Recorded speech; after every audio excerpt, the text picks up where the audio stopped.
ICC ने करी खिलाड़ियों की खटिया खड़ी। Hello and a very warm welcome to Sports Nest. मैं हूं आपके साथ श्रद्धा पांडे। आपने बिल्कुल सही सुना, आईसीसी ने 9 ऐसे नियमों का ऐलान कर दिया है जो 1 अक्टूबर से स्टार्ट हो जाएंगे, यानी लागू होने शुरू हो जाएंगे, जिसमें खिलाड़ियों के लिए बहुत मुसीबत होने वाली है। क्योंकि आप जानते हैं एशिया कप में जो खिलाड़ी स्लो ओवर रेट तक नहीं संभाल पाए उसका भी जुर्माना भरा। तो खिलाड़ी आई डोंट नो कैसे इस चीज से पार पाएंगे। तो इसीलिए इस रिपोर्ट में हम आपको बताएंगे कौन से ऐसे बड़े 9 नियम हैं जिसको स्ट्रिक्टली हर खिलाड़ी को फॉलो करना होगा इस स्पेशल रिपोर्ट में हमारी। इंटरनेशनल क्रिकेट काउंसिल यानी आईसीसी ने क्रिकेट को रोमांचक बनाने के लिए खेल के पुराने नियमों में कुछ बदलाव किए हैं। इन नियमों के लागू होने के बाद क्रिकेट अब पूरी तरह से बदल जाएगा और रोमांचक हो जाएगा।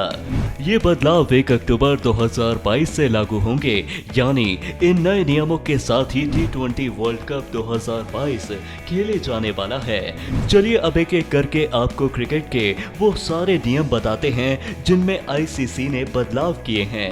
नया बल्लेबाज ही लेगा स्ट्राइक। अब किसी बल्लेबाज के कैच आउट होने पर नए बल्लेबाज को ही अगली गेंद खेलनी होगी। पहले नियम था कि किसी बल्लेबाज के कैच आउट होने पर अगर बल्लेबाज अपने छोर बदल लेते थे तो नया बल्लेबाज नॉन स्ट्राइक पर रहता था और दूसरे छोर पर रहने वाला बल्लेबाज अगली गेंद खेलता था।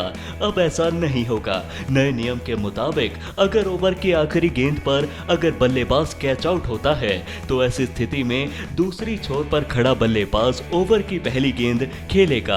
इस नए नियम का असर हमें स्लॉग ओवर में देखने को मिलेगा, क्योंकि जब 2 सेट बल्लेबाज क्रीज पर होते थे तब एक के कैच आउट होने पर दोनों ही छोर बदल लेते थे और बाकी गेंदें दूसरा सेट बल्लेबाज खेलता था। लेकिन अब ऐसा नहीं होगा और नया बल्लेबाज ही अगली गेंद खेलेगा। लार लगाने पर बैन। कोरोना वायरस के चलते आईसीसी ने गेंद पर थूक लगाने पर बैन लगाया था। अब इस बैन को हमेशा के लिए लागू कर दिया गया है। मतलब अब कोई खिलाड़ी थूक से गेंद को नहीं चमका सकेगा। उसे सिर्फ पसीने से ही गेंद चमकाने की इजाजत होगी। ध्यान भटकाया तो लगेगा जुर्माना। जब कोई गेंदबाज गेंद करने के लिए तैयार होता है और अपने रनअप में दौड़ता है तो फील्डरों को कोई अनुचित व्यवहार नहीं करना चाहिए। अगर कोई फील्डर जानबूझकर कुछ ऐसा करता है जिससे बल्लेबाज का ध्यान भटके तो अंपायर उस गेंद को डेड बॉल करार दे सकता है। अब इस नियम को और सख्त किया गया है। अब ऐसा करने पर अंपायर बल्लेबाजी टीम को 5 रन दे सकता है।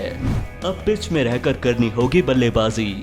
गेंदबाज के हाथ से गेंद छूटने के बाद बल्लेबाज को पूरी छूट होती थी कि वो कहीं से भी उस बॉल पर शॉट मार सकता था और उस पर रन बटोर सकता था। लेकिन अब आईसीसी ने इस नियम में भी बदलाव कर दिया है। नए नियम के अनुसार बल्लेबाज को हर स्थिति में पिच के अंदर रहकर ही शॉट खेलना होगा। इससे बल्लेबाज अनुचित शॉट नहीं खेल पाएंगे। साथ ही जब गेंदबाज के हाथ से छूटकर पिच से बाहर जाएगी तो अंपायर उसे नो बॉल करार देंगे। तय समय से गेंदबाजी नहीं हुई तो बदलनी होगी फील्डिंग। पहले धीमी गति से ओवर करने पर टीम के कप्तान पर जुर्माना लगता था। लगातार 2 मैचों में ऐसा होने पर टीम के सभी खिलाड़ियों पर जुर्माना लगता था और तीसरी बार ऐसा होने पर कप्तान पर 1 मैच का प्रतिबंध लग जाता था।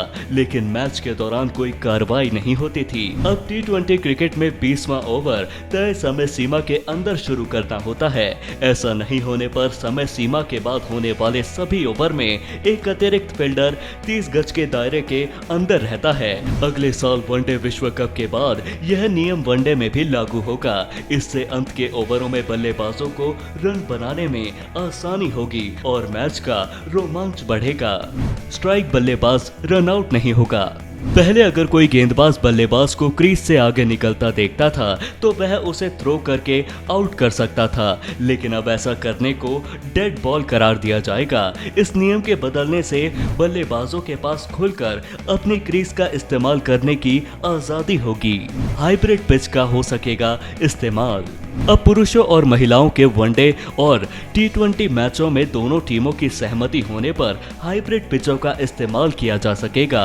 मौजूदा मौजूदा वक्त में हाइब्रिड पिचों का इस्तेमाल सिर्फ महिलाओं के T20 मैचों में की जाती है।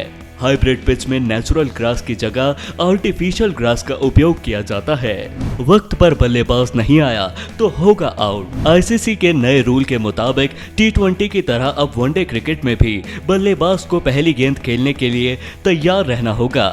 T20 क्रिकेट में विकेट गिरने पर बल्लेबाज को 90 सेकंड के अंदर पहली गेंद के लिए तैयार होना होता था। अब वनडे और टेस्ट में यह समय 2 मिनट होगा। मतलब अगर बल्लेबाज इतने समय में पहली गेंद खेलने को तैयार नहीं हुआ तो उसे आउट करार दिया जाएगा। मांकडिंग नहीं, अब रन आउट कहिए। मांकडिंग को अब अनुचित खेल सेक्शन से रन आउट सेक्शन में ट्रांसफर कर दिया गया है। मतलब अब मांकडिंग को सामान्य रन आउट ही माना जाएगा।